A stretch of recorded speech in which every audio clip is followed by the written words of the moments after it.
ఒక్క gun firing, ఒక్క email, ఒక్క వాయిస్ నోట్. బాలీవుడ్లో మళ్ళీ అదే ప్యాటర్న్ రిపీట్ అవుతుందా? అసలు మ్యాటర్ ఏంటి అంటే, రీసెంట్గా రణ్వీర్ సింగ్కి ఒక బ్లాక్మెయిల్ థ్రెట్ వచ్చింది.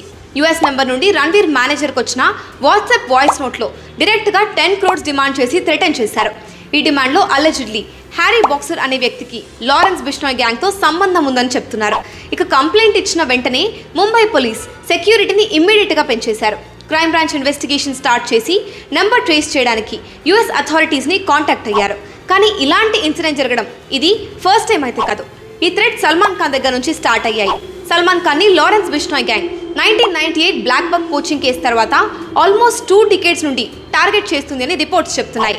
బ్లాక్ బక్ కేసు తర్వాత మల్టిపుల్ థ్రెట్స్ కూడా వచ్చాయి. April 14, 2024లో సల్మాన్ బాండ్రా రెసిడెన్స్ బయట ఫైరింగ్ జరిగింది. ఈ year February 1 midnight film maker Rohit Shetty ఇంటి పైన కూడా ఫైరింగ్ జరిగింది. దాని తర్వాత February 11 Salman brother in law and actor Ayush శర్మకి మనీ డిమాండ్తో ప్రోటాన్ మెయిల్ ద్వారా ఎన్క్రిప్టెడ్ ఈమెయిల్ థ్రెడ్ కూడా వచ్చింది. ఇక ఇప్పుడు లేటెస్ట్గా ఈ చైన్లో రణ్వీర్ సింగ్ యాడ్ అయ్యాడు.